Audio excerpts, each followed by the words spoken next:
बच्चों कैसे हो? सब लोग ठीक हो? अच्छा, एक तो ये बहुत कम आते हैं बच्चे, पता नहीं कहाँ बिजी रहते हैं। आवाज़ आ रही है आप लोगों को?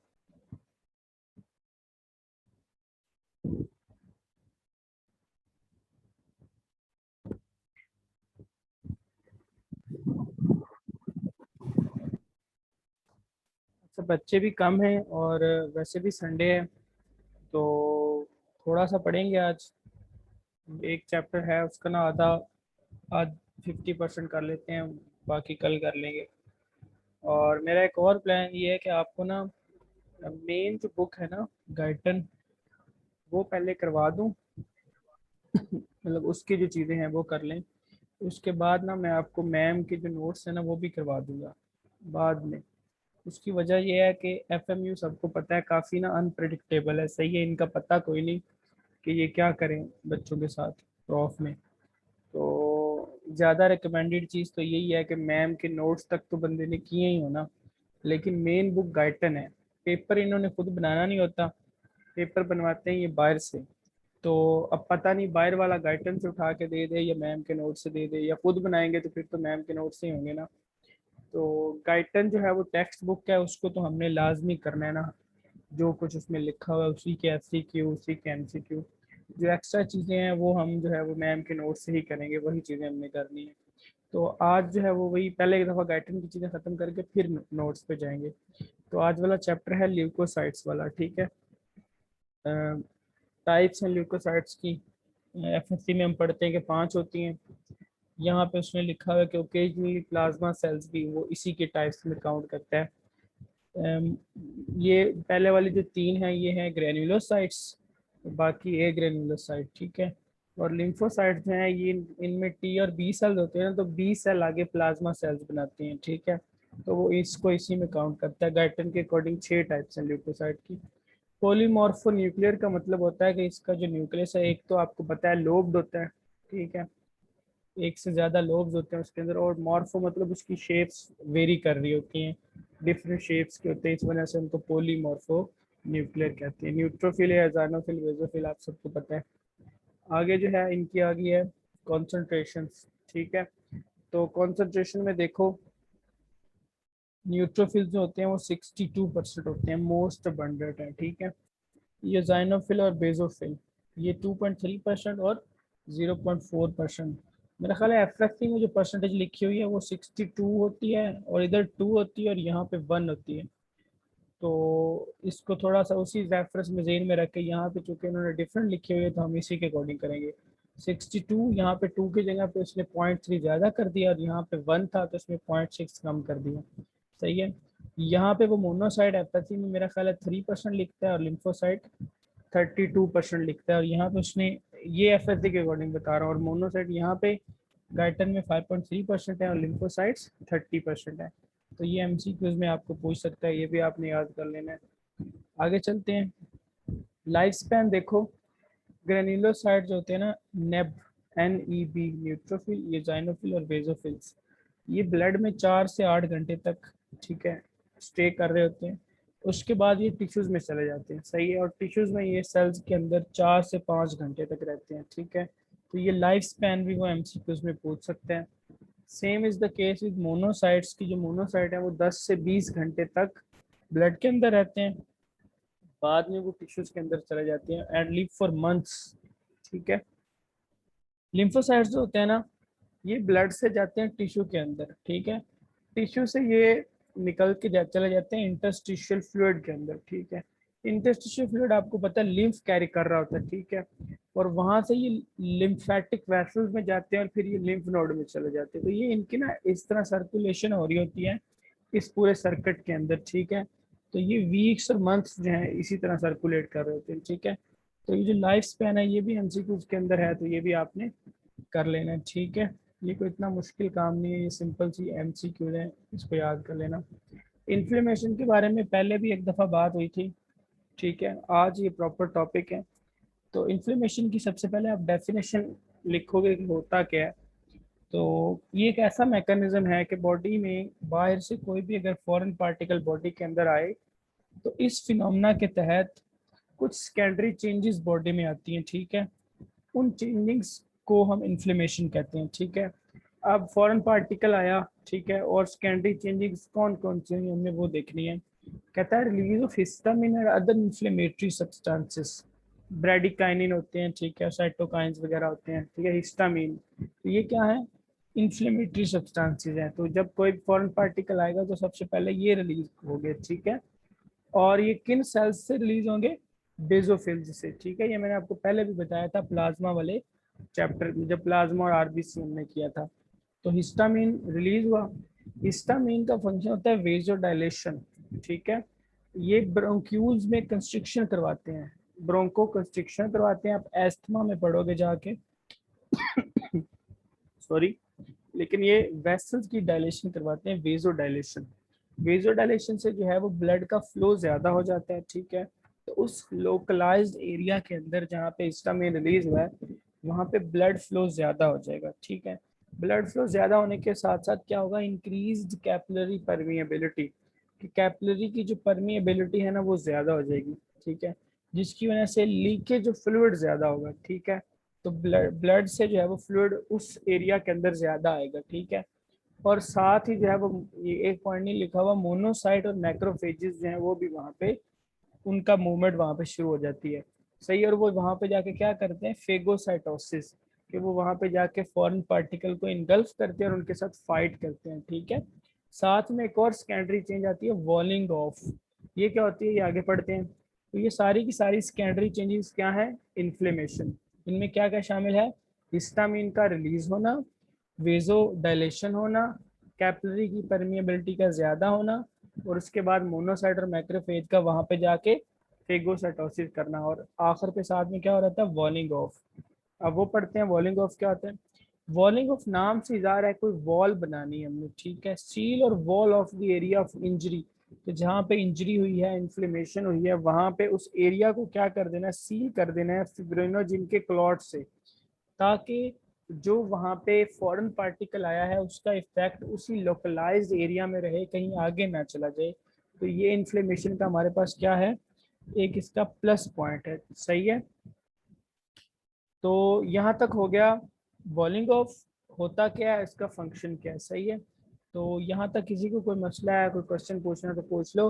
पहले एक बच्चे ने मेरे से सवाल पूछा था कि भाई ये बताएं कि ये प्रोसेस अगर फ़ायदेमंद है तो हम एंटी इन्फ्लेमेटरी सब ड्रग्स क्यों लेते हैं। तो मैंने उसको बताया था कि ये एक लिमिट तक जो है वो बेनिफिशियल होता है, सही है। इसकी एक एग्जांपल भी बुक में है कि आप जब जाओगे ना वो पढ़ोगे, क्या उसे कहते हैं, रेस्पिरेशन। तो रेस्पिरेशन में पैथोफिजियोलॉजी के टॉपिक है एक, ट्यूबरकुलोसिस, ठीक है, आपने नाम सुना होगा ट्यूबरकुलोसिस, ठीक है, टीबी। उसमें क्या होता है कि बॉडी के अंदर ट्यूबरकल बेसिलाई बैक्टीरिया एंटर होते हैं, सही है। उनसे जारी बात है इन्फ्लेमेशन होगी और सारी चेंजिंग्स आएंगी स्कैंटिंग और वॉलिंग ऑफ होगी, सही है। जब वहां पे वॉलिंग ऑफ होती है ना तो उसे वो बुक वाला बोलता है कि सो कॉल्ड ट्यूबरकल बन जाता है, इसी वजह से उसको ट्यूबरकुलोसिस कहते हैं, ठीक है। अब जब वो ट्यूबरकल बनता है तो समटाइम्स क्या होता है कि वो ट्यूबरकल जो है वो रप्चर होता है, ठीक है। और उस ट्यूबरकल का जो सारे सब्सटेंसेस हैं, जो बैक्टीरियाज हैं, वो अगले एरियाज में जाते हैं और वहाँ पे मजीद इन्फ्लेमेशन कॉज करते हैं, मजीद सेकेंडरी चेंजिंग होती हैं और मजीद ट्यूबरकल बन जाते हैं, ठीक है। तो वहाँ पे गाइटन लिखता है कि इसीलिए हमें एंटी इन्फ्लेमेटरी ड्रग्स की ज़रूरत होती है, कि ताकि हम उस पॉइंट पे उस इन्फ्लेमेशन को रोक लें। जब एक आध ट्यूबरकल बना था तो अगर उस पॉइंट पे अगर कोई इन्फ्लेमेटरी ड्रग दे दी जाती है, एंटी इन्फ्लेमेटरी, तो वो ट्यूबरकल मजीद ना फैलता। तो ये मैंने आपको बेनिफिट इसका बता दिया है। यहाँ तक किसी को कोई मसला है तो बता दे, नहीं तो मैं आगे चलता हूँ। हाँ जी बच्चों, चलूँ या सो रहे हो सारे, इफ्तार में कम खाया करो यार।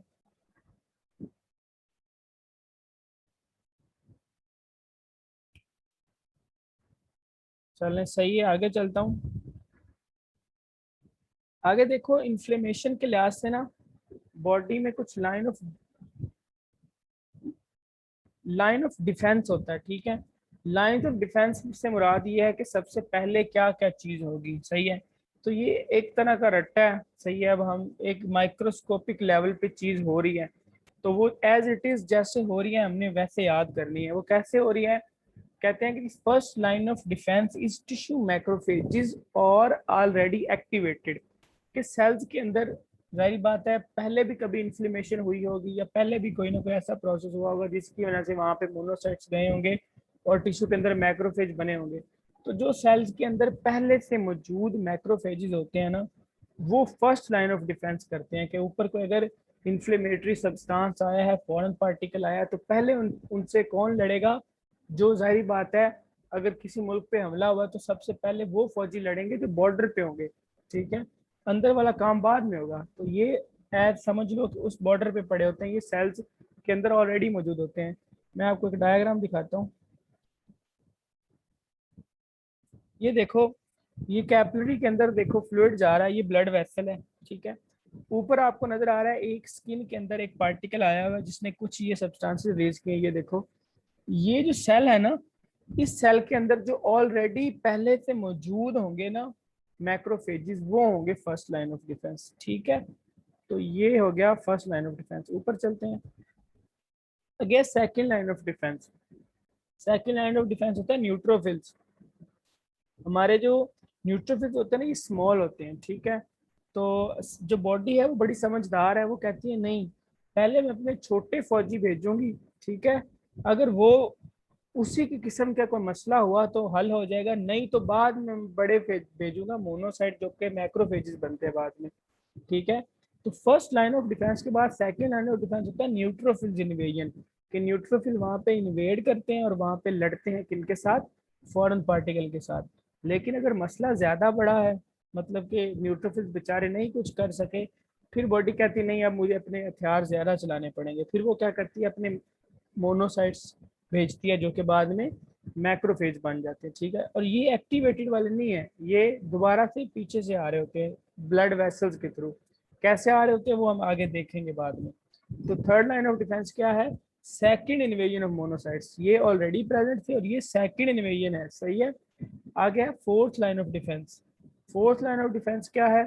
कि न्यूट्रोफिल्स और जो मोनोसाइट्स है ना, उनकी प्रोडक्शन भी। आपको आवाज आ रही है? मेरा इधर शो कर रहा है कि कनेक्शन इज अनस्टेबल।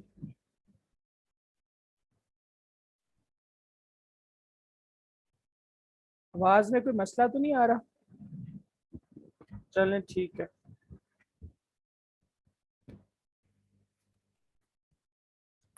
एक बच्चा कह रहा है नहीं आ रहा, दोबारा कंफर्म कर लो, आ रही है आवाज?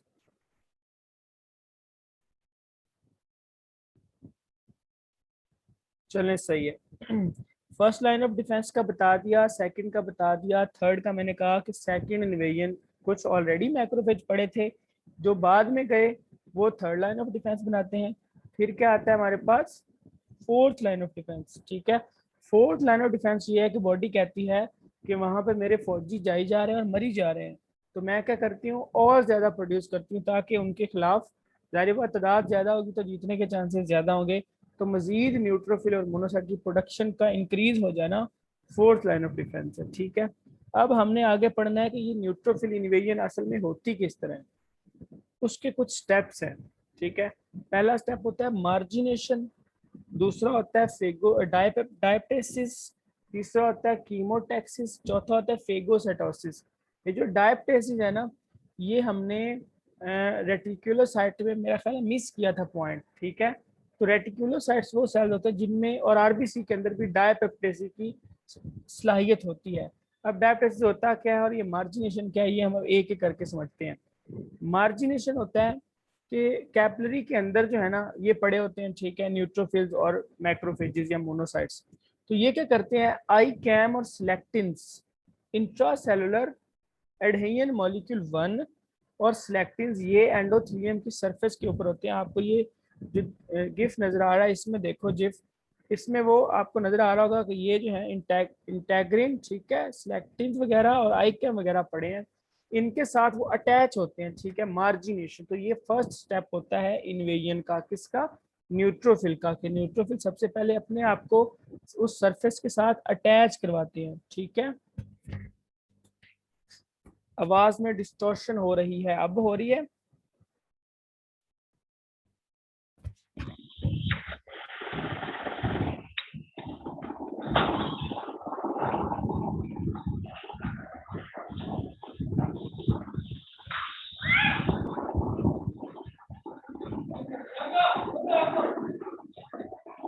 एक सेकंड रुको, ये किसी ने ना माइक ऑन किया हुआ है, तो मैं वो ले लूं। अच्छा, मार्जिनेशन रिपीट करते बच्चे कर देता हूँ। मार्जिनेशन देखो, आई कैम क्या है? इंट्रा सेलुलर एडहेजन मॉलिक्यूल, और सिलेक्टिन्स भी उसी तरह के मॉलिक्यूल्स। ये ना एंडोथेलियम है और ये ब्लड वेसल है, ठीक है। ब्लड वेसल्स के अंदर क्या चीज मौजूद है? कैपिलरी के अंदर न्यूट्रोफिल मूव कर रहे हैं। उस न्यूट्रोफिल ने इन वेसल्स से निकल के कहाँ जाना है? यहाँ पे। मैं आपको एक और स्लाइड दिखाता हूँ, आगे वाली। ये स्लाइड देखो, ये है ब्लड वेसल, ठीक है, कैपिलरी है, और ये सेल है। तो यहां से न्यूट्रोफिल्स ने निकल के इधर जाना है, तो वो वहां से पहले इस तेजी से मूव होते फ्लूइड से बचने के लिए पहले इस सरफेस के साथ अटैच होंगे। अटैचमेंट के बाद उनकी डायप्टेसिस होगी, और फिर कीमोटैक्सिस होगी। जब वो यहाँ पहुंच जाएंगे फिर फेगोसाइटोसिस होगी। तो सबसे पहले हम पढ़ना था मार्जिनेशन। तो हम मार्जिनेशन वाली स्लाइड पे जाएं तो वो कहते हैं I CAM intracellular adhesion molecule one की मदद से और सिलेक्टिन की मदद से वो एंडोथीलियम ऑफ कैपिलरी के साथ उनकी हो जाती है अटैचमेंट। एंडोथीलियम का बता दें बच्चे, एंडोथीलियम जो है वो कैपिलरी की जो लेयर होती है ना, वो एंडोथीलियम होती है। इधर देखो, ये ब्लड वेसल है ना, तो ये जो है ये एंडोथीलियम है, सही है। इस एंडोथीलियम को समझ लो कि ये दीवार है जिसको क्रॉस करके उसने सेल के अंदर जाना है। कैपिलरी से सेल के अंदर जाना है फ्रॉम एंडोथीलियम, ठीक है। तो वो पहले इस एंडोथीलियम के साथ अटैच होंगे। इस एंडोथीलियम के ऊपर आई कैम पड़ा हुआ है और साथ सिलेक्टिन पड़े हुए हैं, ठीक है। इतनी सी बात है। चलूं आगे? आगे है डायप्टेसिस, ठीक है। डायप्टेसिस असल में स्क्वीजिंग थ्रू एंडोथीलियल सेल्स, ये इसकी डेफिनेशन है, सही है। I came, I came intra cellular adhesion molecule one, ठीक है। ये मॉलिक्यूल है जो कि एंडोथेलियम की सरफेस के ऊपर है। ये कोई ग्लाइकोप्रोटीन टाइप की चीज होगी, सही है, जिससे न्यूट्रोफिल्स जो है वो अटैच हो जाते हैं। तो मार्जिनेशन में ये हेल्प करते हैं। ये एंडोथेलियम के ऊपर प्रेजेंट होते हैं। जिस तरह सिलेक्टिन्स ऊपर पड़े हैं उसी तरह intra cellular adhesion molecule one भी ऊपर पड़े हुए हैं। ये बुक में लिखा हुआ है, आप देख लेना। अब सही है।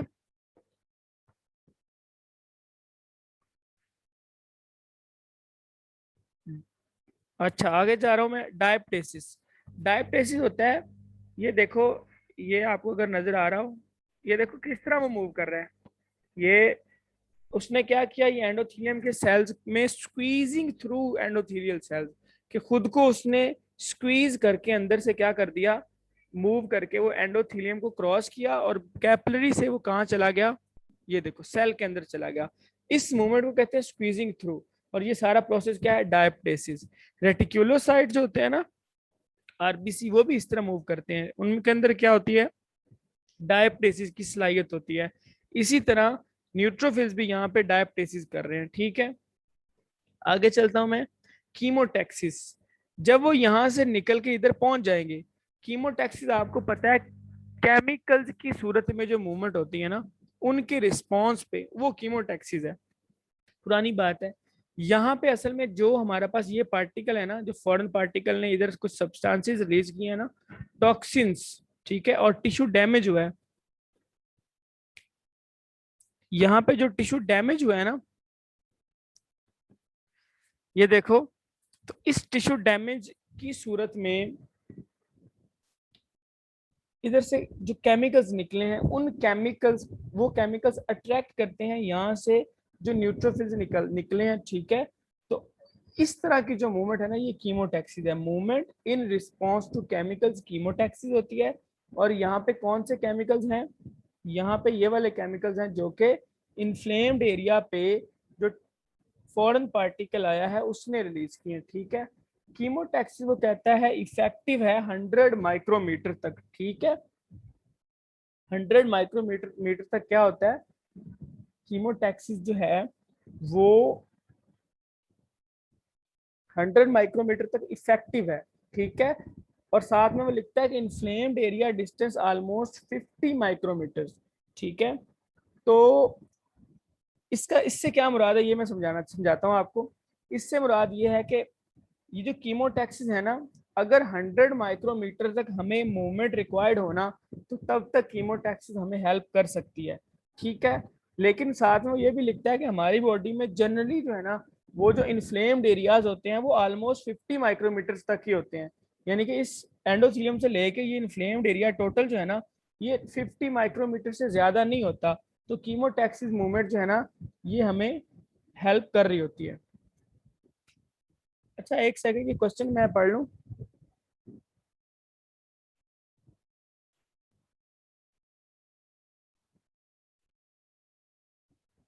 नहीं बच्चे, स्पेशल चेंजिंग्स नहीं होंगी, वो असल में अटैचमेंट्स होती हैं सिंपली चार्जेस के थ्रू।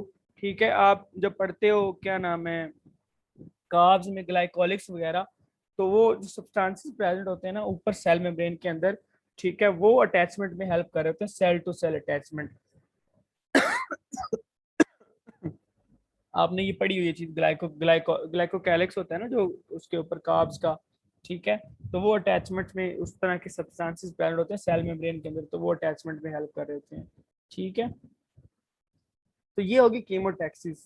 ठीक है, तो यहाँ तक हमारा ये स्टेप्स हैं न्यूट्रोफिल इन्वेजन के। सॉरी बच्चे, मैं तबीयत जरा खराब है तो इस वजह से। आगे चलते हैं, इसमें कोई मसला है?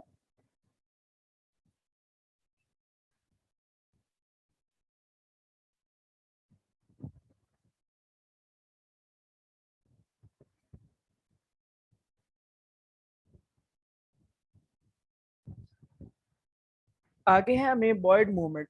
ठीक है, जैसे ये कीमोटैक्सिस थी ना, ये कीमोटैक्सिस समटाइम्स अमीबॉइड मूवमेंट में हेल्प कर सकती है। ठीक है, अमीबॉइड मूवमेंट का पता है कि सूडोपोडिया जो होते हैं ना, जो इन्वेजिनेशन होती हैं सेल मेम्ब्रेन की, उनकी मदद से जो मूवमेंट है ना वो होती है अमीबॉइड मूवमेंट, और इसकी वेलोसिटी होती है 40 माइक्रोमीटर पर मिनट। तो अमीबॉइड मूवमेंट के बारे में बुक में इतना ही लिखा हुआ है इस रेफरेंस में, तो आपने इतना ही याद रखना है कि ये वो मूवमेंट है जो कि सूडोपोडिया की वजह से होती है, और वेलोसिटी कितनी है, 40 माइक्रोमीटर। ठीक है,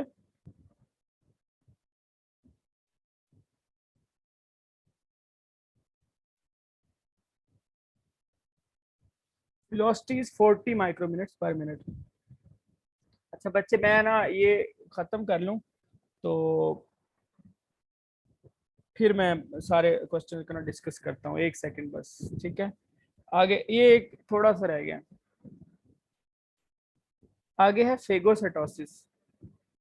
ठीक है, फेगोसाइटोसिस में देखो, हमने स्टेप्स पढ़ लिए कि इन्फ्लेमेशन में क्या क्या चीज़ें होनी है। पहले मार्जिनेशन होगी, सही है, उसके बाद जो है वो मार्जिनेशन के बाद मार्जिनेशन के बाद क्या होना है, डायप्टेसिस। डायप्टेसिस के बाद कीमोटैक्सिस, उसके बाद समटाइम्स हमें बर्ड मूवमेंट डिफरेंट सेल्स कर सकते हैं। और इसका जो रेफरेंस है ना मेबर्ड मूवमेंट का, ये WBC के रेफरेंस में लिखा हुआ है, ये न्यूट्रोफिल्स में नहीं लिखा हुआ, तो हम कह सकते हैं कि मैक्रोफेजेस करते हैं। ठीक है, तो फेगोसाइटोसिस हो गया। इसके बाद क्या है, why phagocytosis of own body parts not take. Phagocytosis का तो पता ही है कि फॉरेन पार्टिकल को इनगल्फ करना है, सिंपल सी बात है। ये अपने बॉडी पार्टिकल्स को क्यों इनगल्फ नहीं करते, तो उसकी वजह ये होती है, एक तो जो फेगोसाइटोसिस होती है वो करने के लिए जो सरफेस होती है ना वो स्मूथ नहीं होनी चाहिए। ठीक है, दूसरा ये कि फॉरेन एंटीजन्स हैव रिसेप्टर्स, कि जो फॉरेन एंटीजन्स, ये मेन रीजन ये है, जब फॉरेन पार्टिकल हमारी बॉडी में आता है ना तो उसकी सरफेस पे खास एंटीजन्स होती हैं। आपको याद होगा जब मैंने अपोस्टनाइजेशन की एक तस्वीर आपको भेजी थी ग्रुप के अंदर, उसमें IgG एंटीजन एक साइड पे मैक्रोफेज के साथ अटैच थी और दूसरी साइड पे एंटीजन के साथ।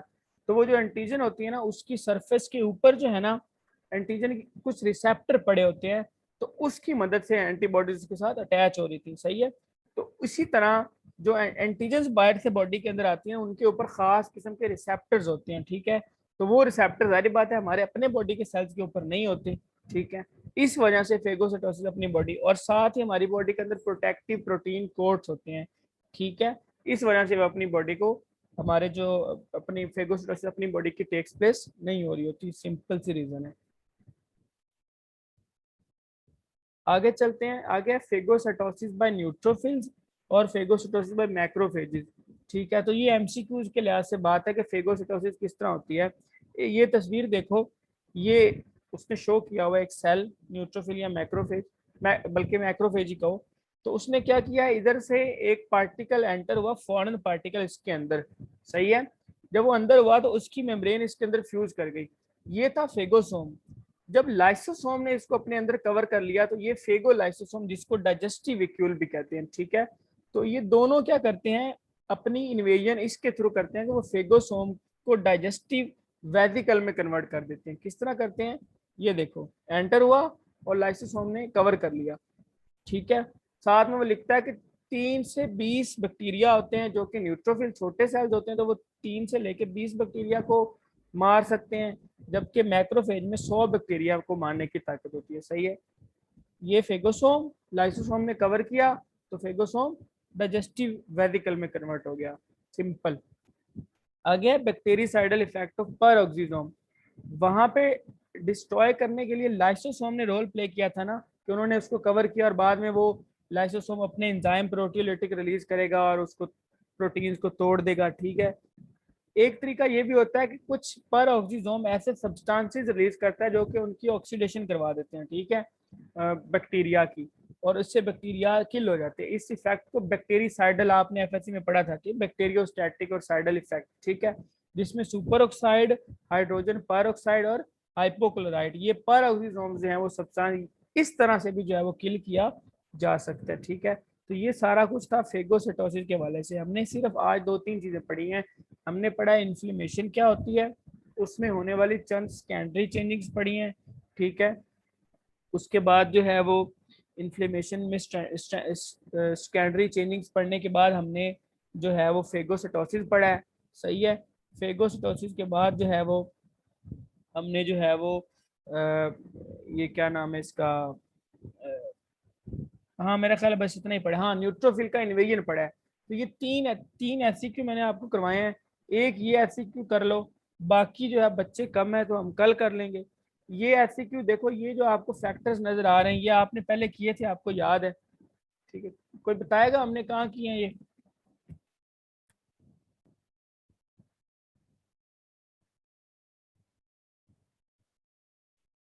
इन फैक्टर्स का नाम पता है किसी को, हमने कहाँ पढ़े हैं ये, GM CSF और MCSF? पता तो चले, आप लेक्चर पढ़ते भी हो जाके या नहीं?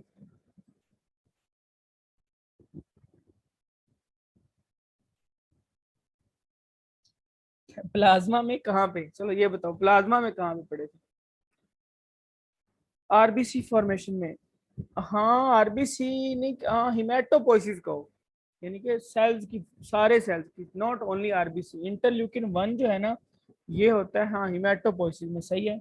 तो असल में ये भी वही हिमेटोपोइसिस ही हो रहा है, ठीक है। अब इधर वो एक एफसीक्यू की फॉर्म में पूछ सकता है, पूछेगा वो क्या, वो ये पूछेगा कि इन्फ्लेमेशन हुई है, ठीक है, तो बताओ कि जो फोर्थ लाइन ऑफ डिफेंस हमने पढ़ी थी वो उसमें होने वाले फैक्टर्स जो हैं वो कौन से हैं जो फोर्थ लाइन ऑफ डिफेंस करवाते हैं। तो आपको सीधे सीधे ये फैक्टर्स याद रख लोगे, सही है। या वो पूछ सकता है कि मोनोसाइट और जो या ग्रेन्युलोसाइट्स हैं उनकी सेंसेस किस तरह होती हैं, फैक्टर्स के रेफरेंस से बताओ। तो आप कहोगे इन्फ्लेमेशन से TNF, टिश्यू नेक्रोटिक फैक्टर है, नेक्रोसिस होता है सेल डैमेज, ठीक है। तो टिश्यू डैमेज हो रहा है ना, तो उसके डैमेज की वजह से और साथ में इंटरल्यूकिन 1 रिलीज हुआ, या तो ये डायरेक्टली, ठीक है, या फिर ये एंडोथीलियल सेल और फाइब्रोब्लास्ट और लिम्फोसाइट्स के through GM-CSF, granulocyte monocyte colony stimulating factor, इसको रिलीज करवाएगा, और G और M ये रिलीजिंग फैक्टर्स होंगे, ठीक है। ये फैक्टर अगर डायरेक्टली बोन मैरो पे भी एक्ट कर सकते हैं और इनडायरेक्टली भी कर सकते हैं। तो ये सिंपल आपने रट्टा लगा लेना, ये वही बात है जो हमने पहले हिमेटोपोइसिस में की थी। उसने बस इसको ऊपर ये इन्फ्लेमेशन एक, आप कह सकते हो जैसे हम आरबीसी की जो प्रोडक्शन होती है, ठीक है, एरिथ्रोपोइसिस, उसमें हम कहते हैं ना हाइपोक्सिया एक तरह से होता है स्टिमुलस, ठीक है। यहाँ पे उसने इन्फ्लेमेशन को एज आ स्टिमुलस डिस्कस किया है, सही है। वहां पे हाइपोक्सिया एक स्टिमुलस होता है, वो क्या चीज रिलीज करवा रहा होता है, आरबीसी, ठीक है। और यहाँ पे इन्फ्लेमेशन एक है स्टिमुलस और वो रिलीज करवा रहा है ये ग्रेन्युलोसाइड और मैक्रोफेजेस वगैरह। ठीक है, तो ये आज के 4 एससीक्यू थे। ठीक है, जब चैप्टर खत्म होगा ना तो फिर मैं आपको ना बताऊंगा कि आपने एससीक्यू कौन से करने हैं और कितने कितने करने हैं। इस चैप्टर में ना काफी चीजें लिखी हुई हैं, मतलब रीड सारा ही करना है, लेकिन एससीक्यू किस तरह करने हैं और अटेम्प्ट कितने करने हैं वो मैं बाद में बता दूंगा। और मीटिंग का टाइम खत्म हो रहा है, ग्रुप में आ जाओ, क्वेश्चंस वहां मैं बोल देता हूँ। और मैंने आपको एक और बात बतानी है, वो मैं बल्कि आपको बाद में बताऊंगा। वो है, आपको तो मैंने बता दिया, बाकी बच्चों को बतानी है कि मैम के जो नोट्स है ना मैं वो भी आपको करवाऊंगा। ठीक है, पहले मेरा इरादा था कि मैं ना करवाऊं, लेकिन चूंकि मैंने जो अभी लोगों से मशवरा किया और जो मैंने नोटिस किया ना, इन्होंने जो है वो आपको ना अपने नोट से और इन तरह की चीज़ों से सवाल पूछने हैं, गाइटन से कम भी पढ़ाना है। तो हम सेफ साइड पे रहने के लिए ना हम गाइटन और मैम के नोट्स दोनों कर लेंगे। सही है, बाकी अल्लाह अपना ख्याल रखो और ग्रुप में आ जाओ किसी को कोई मसला है तो। किसी ने कुछ पूछना है? हाँ बताता हूँ, मैं बताता हूँ, ग्रुप में बताता हूँ बच्चे।